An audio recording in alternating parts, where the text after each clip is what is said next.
Ici Philippe Fabignon alias Sinaï. Je suis aujourd'hui à Paris et j'attends Marc, SDF, qui vient rencontrer un avocat qu'on lui présente pour l'aider dans une sombre histoire dans laquelle il a été mêlé. On tente d'être utile et de lui faire bénéficier de notre réseau et de faire un petit peu plus, le petit geste supplémentaire pour aider. J'ai donc dû appeler Maître Ruben, un des ténors des avocats de Paris, savoir s'il pouvait nous aider, si lui aussi pouvait tendre la main pour éventuellement changer un destin.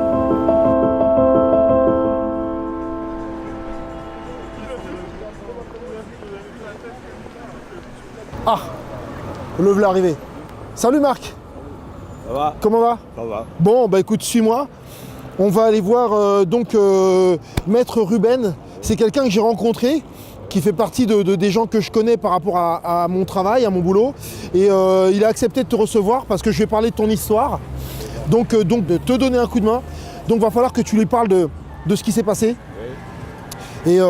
Et on va voir s'il va te défendre. Mais je pense que c'est quelqu'un qui a un gros cœur et qui va probablement t'aider. Ça te va? Ouais. Allez, on y va. Je t'en prie.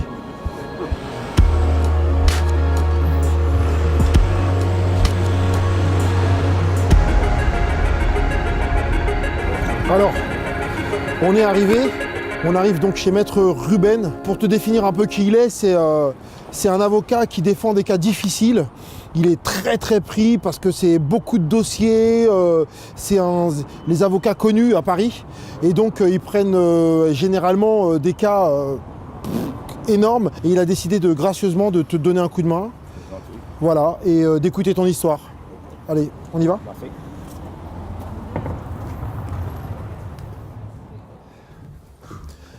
Ça va, t'es pas trop nerveux? Ouais, je sais que cette histoire, ça doit te tracasser un peu quand même, j'imagine.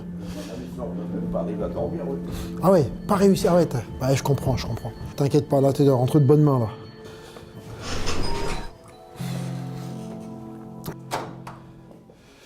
Bonjour. Bonjour. Merci beaucoup. Waouh, ok. Qu'est-ce que tu ressens? Voilà, c'est un point dans le ventre. Dans le ventre, ok. Donc ne t'inquiète pas. Voilà, il n'est pas là pour. C'est pas un juge. Il n'est pas là pour juger. C'est quelqu'un qui aide les gens et. Ah, Maître Ruben, ça va, merci de nous recevoir. Avec plaisir. Merci beaucoup. Hein. Ça va? Bah écoutez, oui, très bien. Je vous présente Marc. Bonjour Marc. Bonjour. Marc, Steve Ruben, l'avocat dont je te parlais. Voilà, Marc qui est SDF, qui a été mêlé à une sombre histoire. Il va vous en parler. Mais le sujet, c'est vraiment d'être utile. Et je pense que vous l'avez bien compris, utile et donner un coup de main, tendre la main si possible. Non, mais évidemment, on ne peut pas être insensible à son histoire et à ce que vous m'avez raconté. C'est vrai que finalement, lorsqu'on commence à descendre, oui. Encore et encore, c'est très compliqué de remonter. Et là, vous avez vraiment été mis en cause dans une affaire très singulière. Et on va faire ce qu'il faut pour vous en sortir. Merci. Ok? Merci. Allez, entrez. Merci. Oh, ok, merci. Merci de nous recevoir. Vraiment. Je vais vous dire, ne me remerciez pas, ça fait partie de nos métiers. Je vous l'ai dit tout à l'heure, on ne peut pas rester insensible à la situation.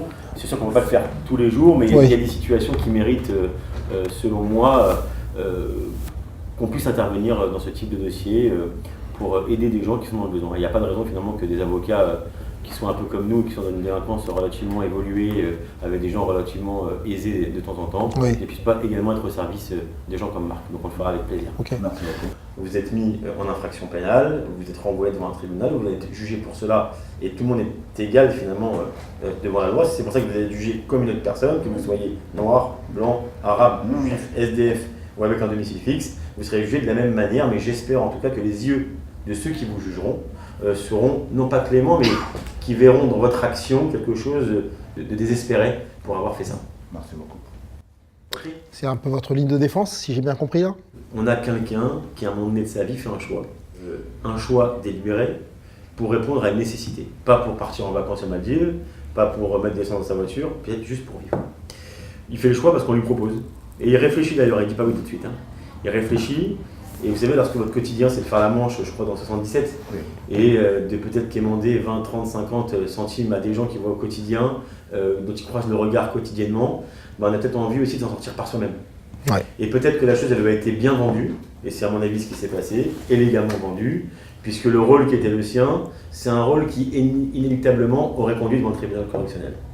Il n'est pas masqué, il n'est pas casqué, il n'a pas une capuche, il n'a pas une casquette, il n'a pas une fausse moustache, il n'est pas grimé, il s'expose à visage découvert dans des magasins avec des vidéosurveillance, à remettre des chèques dont nous saurons qu'ils émaneront d'infractions, des documents d'identité qui sont également faux. Donc en fait, c'est qu'une question de temps.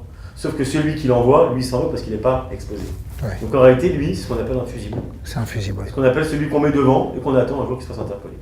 Sauf que lui, il a eu la bonne idée, j'ai envie de dire la meilleure idée, c'est de collaborer avec la police. Ce qui n'est d'ailleurs pas le comportement de n'importe quel délinquant. N'importe quel délinquant vous dira, moi je ne suis pas au courant, je l'ai fait pour un type dont je ne vous dirai pas le nom. Il a donné le nom, ce qu'il en savait, le prénom, le numéro de téléphone et comment l'interpeller. Donc en réalité, dans son esprit, il n'était pas si animé que ça de commettre une infraction. D'accord. Et toute la défense, elle va être autour de cela. Tu as compris, Marc? Tu peux nous dire un peu T'as besoin de tout pour acheter à manger, pour dormir à l'hôtel. Puis il m'a dit, je connais ma soeur, elle travaille dans une banque, et, elle charge des personnes. Puis moi je ne savais pas, il m'a fait un faux permis, une fausse carte d'identité. Puis quand j'ai commencé à travailler avec lui, au début il s'est dit non. Puis la force s'est dit oui, que ça ne marchait pas beaucoup la manche, alors vous avez besoin de tout pour manger, puis dormir à l'hôtel. D'accord. Bon, là où je ne vous rejoins pas, Les inspirés, on va s'arrêter là et comme vous venez de le voir, Maître Ruben a décelé un certain problème. Il va nous en parler et effectivement, on ne l'avait pas vu et ça risque de compliquer l'affaire. Mais bon, pour l'heure, j'aimerais vous poser une question simple. Croyez-vous en la solidarité? Pensez-vous que quelqu'un de riche peut aider quelqu'un de pauvre? Pensez-vous qu'on puisse se tendre la main les uns les autres? Laissez-moi ça en commentaire, j'ai besoin de savoir ce que vous en pensez. Et quoi qu'il en soit, mettez un pouce bleu si vous avez aimé la démarche et la vidéo. Et aussi, on se suit, on est ensemble, donc abonnez-vous à la chaîne. À très bientôt.